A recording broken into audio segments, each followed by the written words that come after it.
शुभकामनाएं। मुझे इस बात की बहुत खुशी है कि आजादी के बाद पहली बार राज्य स्तरीय स्वतंत्रता दिवस समारोह देहरा में मनाया जा रहा है। इस पावन अवसर पर सबसे पहले हम उन महान स्वतंत्रता सेनानियों, वीर सैनिकों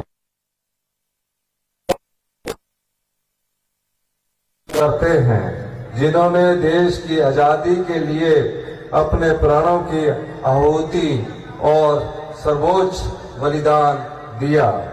इनमें कांगड़ा जिले के वीर जवानों की संख्या भी बहुत अधिक है। यह गर्व की बात है कि हमारे प्रदेश के वीर सपूतों ने 4 परमवीर चक्र, 2 अशोक चक्र, 11 महावीर चक्र और 23 कीर्ति चक्र जीते हैं। देश का पहला परमवीर चक्र प्रदेश के वीर सपूत मेजर सोमनाथ शर्मा को प्राप्त हुआ था। कैप्टन विक्रम बत्रा को भी यह सम्मान प्रदान किया गया है। ये दोनों अमर शहीद कांगड़ा जिला से संबंध रखते हैं।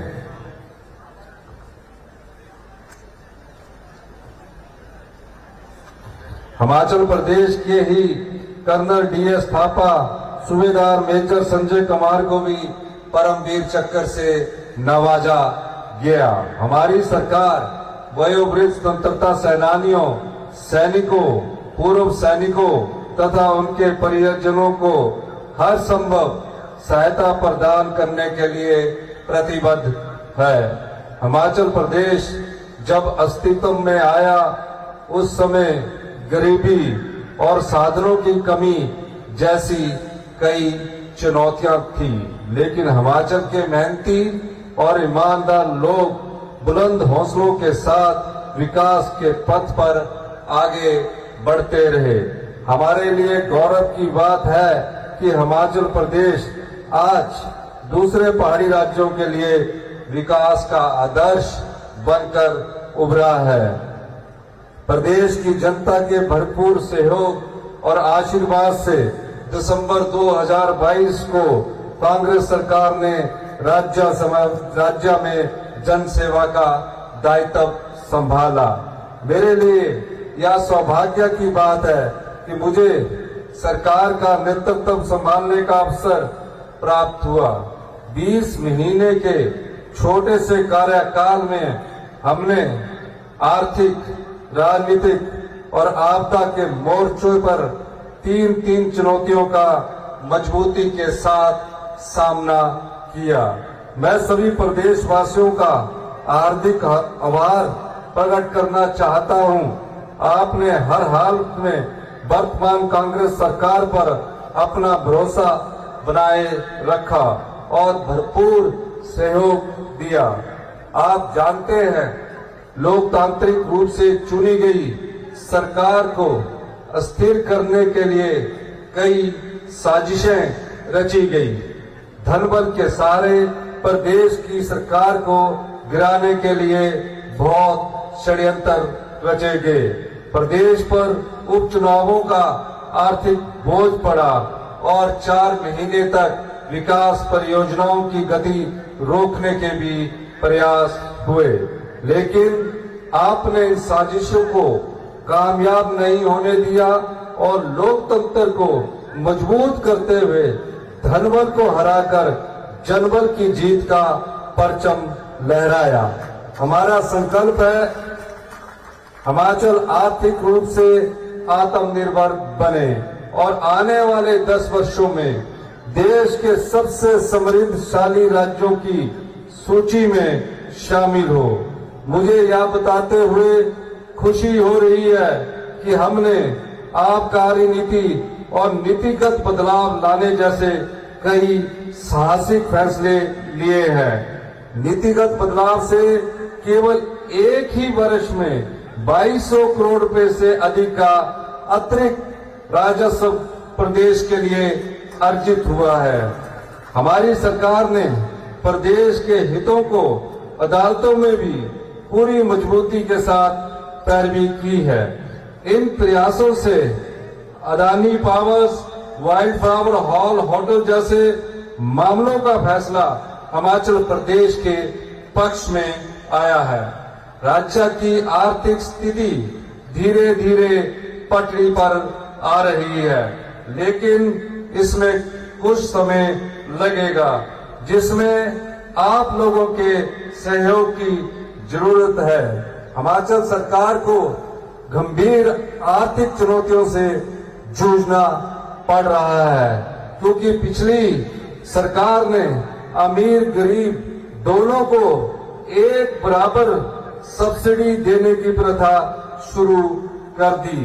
कुछ ऐसे फैसले लिए गए जिससे प्रदेश पर हजारों करोड़ रुपए का अतिरिक्त बोझ पड़ा। राजनीतिक लाभ के लिए बिजली और पानी दोनों के बिल माफ कर दिए गए। साधन संपन्न परिवारों को इस सुविधा का लाभ नहीं मिलना चाहिए। बिजली का बिल जीरो करने से प्रदेश सरकार पर हर साल 780 करोड़ रुपए और पानी का बिल जीरो करने से प्रदेश सरकार पर 300 करोड़ रुपए का अतिरिक्त बोझ पड़ेगा। मैं आपको विश्वास दिलाना चाहता हूं कि प्रदेश के टैक्स देने वाले लोगों का एक एक पैसा सरकार जनहित के कार्यों में खर्च करेगी। 15वें वित्त आयोग ने राजस्व घाटा अनुदान में कटौती कर प्रदेश के साथ अन्याय किया, लेकिन पिछली सरकार ने भारत सरकार के साथ इस मुद्दे को उठाने की जरूरत ही नहीं समझी। हमने प्रदेश के हित में इस मामले को 16वें वित्त आयोग के सामने प्रमुखता से रखा है। मैं विश्वास दिलाता हूं, दुख की इस घड़ी में हम आपदा प्रभावित परिवारों के साथ कंधे से कंधा मिलाकर खड़े हैं। हरेक प्रभावित मेरे परिवार का सदस्य है और एक एक परिवार को फिर से बसाना हमारा संकल्प है। आपदा से प्रभावित हर परिवार को फौरी राहत के रूप में 50,000 रुपए दिए गए हैं। उन्हें 3 महीने तक किराए पर मकान के लिए शहरी क्षेत्र में 10,000 रुपए, ग्रामीण क्षेत्र में 5,000 रुपए प्रदान किए जा रहे हैं और जल्दी ही इन आपदा प्रभावित परिवारों को बारिशें खत्म होने के बाद हम इनके लिए एक राहत पैकेज लेकर भी आएंगे। प्रभावित परिवारों को मुफ्त राशन, गैस, बर्तन, बिस्तर और सिलेंडर भी उपलब्ध करवाए गए हैं। हमारी सरकार ने बेसहारा बच्चों और महिलाओं को सहारा देने के लिए मुख्यमंत्री सुख आश्रय योजना शुरू की है। प्रदेश के 6,000 बच्चों को चिल्ड्रन ऑफ द स्टेट के रूप में अपनाया गया है। अपनी चुनावी गारंटी को पूरा करते हुए हमारी सरकार ने इंदिरा गांधी प्यारी बहना सुख सम्मान निधि योजना शुरू की है, ताकि महिलाएं स्वाभिमान के साथ जीवन यापन कर सके। पात्र महिलाओं को सम्मान राशि के रूप में हर महीने 1,500 रुपए प्रदान कर सालाना 18,000 प्रदान किए जा रहे हैं। पूर्व में अन्य पेंशन योजनाओं से लाभान्वित हो रही लगभग 2,37,000 महिलाओं को भी इस योजना के दायरे में लाकर उनकी मासिक पेंशन को बढ़ाकर 1,500 रुपए किया गया है। प्रदेश में विकास की गाथा लिखने में सरकारी कर्मचारियों और अधिकारियों ने महत्वपूर्ण भूमिका निभाई है। इसलिए हमारी सरकार ने अपने वायदे के मुताबिक पुरानी पेंशन योजना बहाल की है। इस फैसले से प्रदेश के लगभग 1,36,000 से अधिक कर्मचारी और अधिकारी उनके परिवारों को फायदा हुआ है, लेकिन कर्मचारियों के एनपीएस के लगभग 9,200 करोड़ रुपया अभी भी केंद्र सरकार के पास फंसे हैं। हम इस धनराशि को वापस लेने के लिए केंद्र सरकार पर लगातार दबाव बना रहे हैं, लेकिन कांग्रेस सरकार कर्मचारियों के हितों को लेकर प्रतिबद्धता के साथ काम करती रहेगी। अपने एक और वायदे को पूरा करते हुए हमने युवाओं के लिए 680 करोड़ की राजीव गांधी स्टार्टअप योजना शुरू की है। प्राकृतिक खेती को बढ़ावा देने के लिए हिम कृषि यूनिटी योजना भी लागू की है। लगभग 50,000 किसानों को शामिल करने के लिए 2600 कृषि समूहों को स्थापित करने का लक्ष्य रखा गया है। इस साल प्रदेश के 99 प्राइमरी स्कूल्स में जीरो एनरोलमेंट और 10 मिडिल स्कूल में जीरो एनरोलमेंट थी। हमने 2 किलोमीटर के दायरे में प्राइमरी स्कूलों और 3 किलोमीटर के दायरे में मिडिल स्कूलों में 5 और इससे कम विद्यार्थी संख्या होने की स्थिति में इनको नजदीकी विद्यालय के साथ मर्ज करने का निर्णय लिया है। प्रदेश के सरकारी स्कूलों में पहली कक्षा से इंग्लिश मीडियम शुरू करने की गारंटी को हमने पूरा किया है। हर विधानसभा क्षेत्र में अत्याधुनिक तकनीक व उपकरणों से युक्त Rajiv Gandhi day boarding school खोले जा रहे हैं। स्कूलों में बेहतर संसाधन जुटाने के उद्देश्य से हमने स्कूलों के क्लस्टर बनाए हैं। डॉक्टर वाईएस परमार विद्यार्थी ऋण योजना आरंभ कर विद्यार्थियों को 1% ब्याज पर 20 लाख रुपए तक के ऋण का प्रावधान है। इस वित्त वर्ष में 850 शिक्षा संस्थानों को इंस्टीट्यूशन ऑफ एक्सेलेंस बनाने का लक्ष्य रखा गया है। प्रदेश वासियों को उनके घरों के नजदीक बेहतर स्वास्थ्य सेवाएं प्रदान करने के लिए हमारी सरकार ने कई महत्वपूर्ण कदम उठाए हैं। हर विधानसभा क्षेत्र में एक स्वास्थ्य संस्थान को स्तरोन्नत कर आदर्श स्वास्थ्य संस्थान बनाया गया है। हमने कैंसर मरीजों के लिए फ्री इलाज और 42 प्रकार की दवाइयां मुफ्त प्रदान करने का निर्णय लिया है। टांडा मेडिकल कॉलेज में विशेषज्ञ डॉक्टरों और चिकित्सा अधिकारियों सहित विभिन्न श्रेणियों के 462 पद और आईजीएमसी शिमला और व अटल सुपर स्पेशलिस्ट आयुर्विज्ञान संस्थान चमियाना में 499 पद भरने का फैसला लिया गया है। बागवानी क्षेत्र का हमारे प्रदेश की अर्थव्यवस्था में महत्वपूर्ण योगदान है। बागवानों के हित में राज्य सरकार ने कई बड़े फैसले लिए हैं। इस साल सेब के सीजन के दौरान यूनिवर्सल कार्टन का प्रयोग शुरू किया गया है। मंडी मध्यस्थता योजना के अंतर्गत सेब उत्पादकों की सभी देनदारियों का भुगतान करने के लिए 153 करोड़ रुपया जारी किए गए हैं।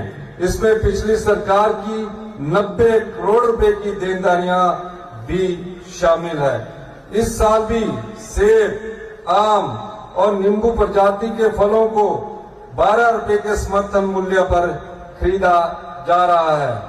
ग्रामीण अर्थव्यवस्था को मजबूत करने के लिए प्राकृतिक रूप से उगाए गए गेहूं को 40 और मक्की को 30 रुपए प्रति किलोग्राम के न्यूनतम समर्थन मूल्य पर सरकार द्वारा खरीदा जाएगा। हमने गाय के दूध पर न्यूनतम समर्थन मूल्य को 32 रुपए से बढ़ाकर 45 रुपए प्रति लीटर और भैंस के दूध को 47 रुपए से बढ़ाकर 55 रुपए प्रति लीटर किया है। दूध खरीद पर न्यूनतम समर्थन मूल्य प्रदान करने वाला हिमाचल देश का एकमात्र राज्य है। पर्यावरण संरक्षण की दिशा में क्रांतिकारी पहल करते हुए प्रदेश सरकार ने 31 मार्च 2026 तक हिमाचल को हरित ऊर्जा राज्य बनाने का लक्ष्य रखा है। प्रदेश में 6 ग्रीन कॉरिडोर स्थापित किए जा चुके हैं।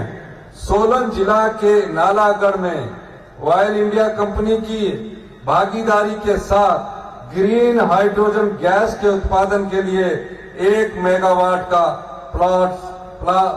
प्लांट स्थापित किया जा रहा है। ऊना जिला के पेखुवाला में 32 मेगावाट सौर ऊर्जा परियोजना मात्र 4 महीने में जनता को समर्पित की गई है। इस परियोजना से सालाना 19 करोड़ 17 लाख के राजस्व लाभ का अनुमान है। कुटलैड विधानसभा क्षेत्र के अगलोर में 10 मेगावाट तथा गगरेट विधानसभा क्षेत्र के बंजाल में 5 मेगावाट क्षमता वाली सौर ऊर्जा परियोजना का निर्माण कार्य जारी है। पर्यटन क्षेत्र को बढ़ावा देने और पर्यटकों को बेहतर सुविधा प्रदान करने के लिए हमने अनेक कदम उठाए हैं। कांगड़ा हवाई अड्डे का विस्तार किया जा रहा है ताकि इस क्षेत्र में अधिक से अधिक पर्यटकों को आकर्षित किया जा सके। पर्यटकों की सुविधा के लिए प्रदेश में 16 हेलीपोर्ट निर्मित किए जा रहे हैं। प्रदेश में रोपवे निर्माण को भी गति दी जा रही है। लोगों को बेहतर परिवहन सेवा प्रदान करने के लिए HRTC को इलेक्ट्रिकल बस खरीदने के लिए 517 करोड़ रुपए आवंटित किए गए हैं। राज्य सरकार ने 20 माह के कार्यकाल में रोजगार के 31,000 से अधिक अवसर सृजित किए हुए हैं। इसकी तुलना में पूर्व की सरकार ने अपने 5 साल के कार्यकाल में केवल 20,000 नौकरियां दी थी, जिनमें से अधिकतर कानूनी दाव पेचों में उलझी रही। प्रदेश में पहली बार तहसील और उप तहसील स्तर पर विशेष इंतकाल अदालतों का आयोजन कर 1,87,500 से अधिक राजस्व मामलों का निपटारा किया गया।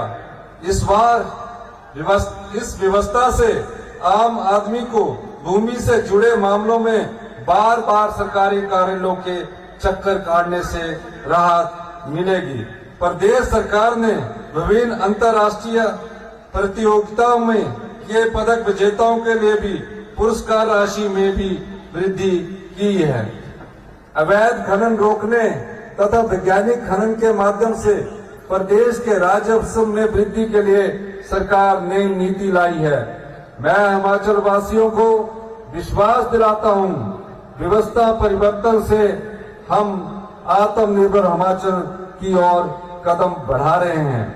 पिछली भाजपा सरकार हिमाचल प्रदेश पर 75,000 करोड़ रुपए से अधिक का कर्ज तथा कर्मचारियों की लगभग 10,000 करोड़ रुपए की देनदारियों का बोझ छोड़कर गई है। आज हालत ये है कि प्रदेश सरकार को कर्ज और इसका ब्याज चुकाने के लिए भी कर्ज लेना पड़ रहा है। आज हर 100 रुपए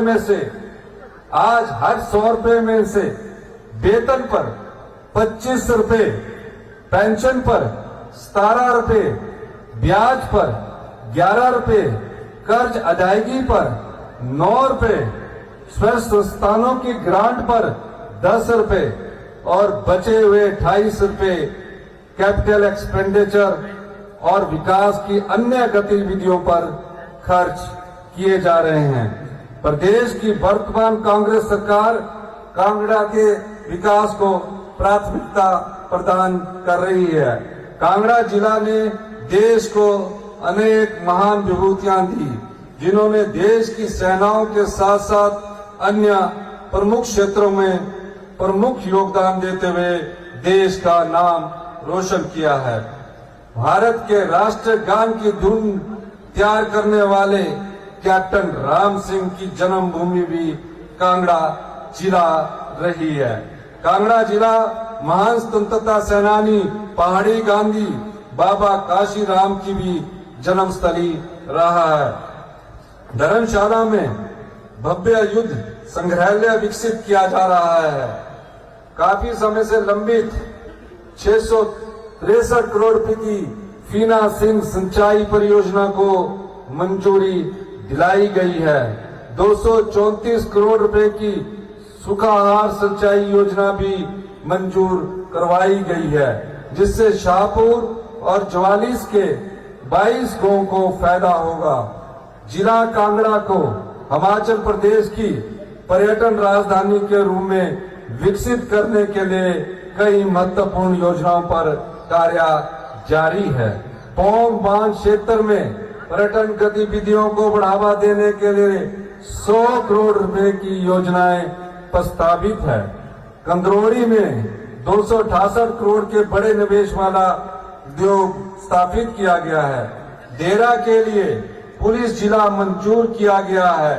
देरा में लोक निर्माण विभाग का सर्कल तथा ज्वालामुखी में लोक निर्माण विभाग का मंडल, जबकि जयसिंहपुर के बीडीओ ऑफिस को भी मंजूरी दी गई है।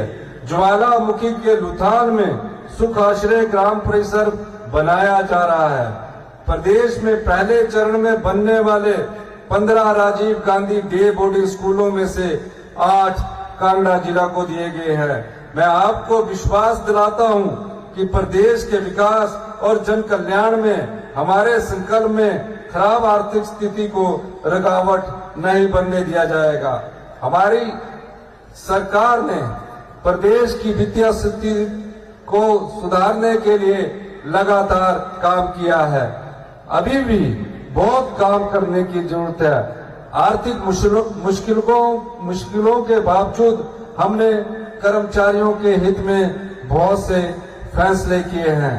मैं घोषणा करता हूं, इस वित्तीय वर्ष में 75 साल की उम्र के पेंशनरों और फैमिली पेंशनरों को सारा एरियर दे दिया जाएगा। मैं प्रदेश के सभी कर्मचारी, अधिकारी और पेंशनरों को भरोसा दिलाता हूं कि प्रदेश सरकार आर्थिक आत्मनिर्भरता के रास्ते पर आगे बढ़ रही है। हम अगले वर्षों में चरणबद्ध तरीके से प्रदेश के सरकारी कर्मचारी और अधिकारियों की बाकी देनदारियों को भी अदा करेंगे। हमने समाज के आखिरी व्यक्ति तक सरकार की पहुंच के लिए मुख्यमंत्री सुख आश्रय योजना आरंभ की। अब इसका दायरा बढ़ाते हुए मुख्यमंत्री सुख शिक्षा योजना आरंभ की है।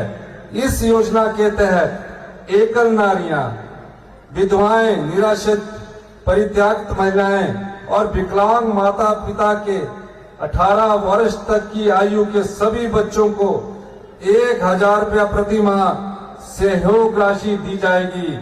इन्हीं बच्चों को 18 से 27 वर्ष की उम्र तक प्रदेश के अंदर सरकारी शिक्षा संस्थानों में, जिनमें IIT, IIM और मेडिकल कॉलेज शामिल है, PhD तक मुफ्त शिक्षा दी जाएगी। अगर इनको मुफ्त हॉस्टल नहीं मिलेगा तो 3000 रुपया प्रति माह पीजी में रहने के लिए भी दिए जाएंगे। पौंग विस्थापितों को मालिकाना हक दिलवाने के लिए उनके क्लेम्स फॉरेस्ट राइट एक्ट के तहत सेटल किए जाएंगे। आबकारी और कराधान विभाग से जुड़े पेंडिंग टैक्स केसेस को निपटाने के लिए मैं एक योजना लाने की घोषणा करता हूं। इसके तहत GST लागू होने से पहले के 10 से 15 हजार लेगेसी केसेस का समाधान होगा और लोगों को अदालती झंझट से निजात मिलेगी। मैं देरा की जनता का भी धन्यवाद करना चाहता हूं कि पिछले उपचुनाव में आपने यहां से कांग्रेस के विधायक को चुनकर भेजा। इस अवसर पर मैं देरा में SC इलेक्ट्रिसिटी, SC जल शक्ति और देरा में ब्लॉक मेडिकल ऑफिस खोलने की घोषणा करता हूं। मैं 500 किलोवाट क्षमता की 10 ग्राम पंचायतों में विभिन्न विधानसभा क्षेत्र में सौर प्रोजेक्ट लगाने की भी घोषणा करता हूं। अंत में मैं एक बार फिर आपको स्वतंत्रता दिवस की मेरी ओर से बहुत बहुत बधाई। जय हिंद, जय हिमाचल।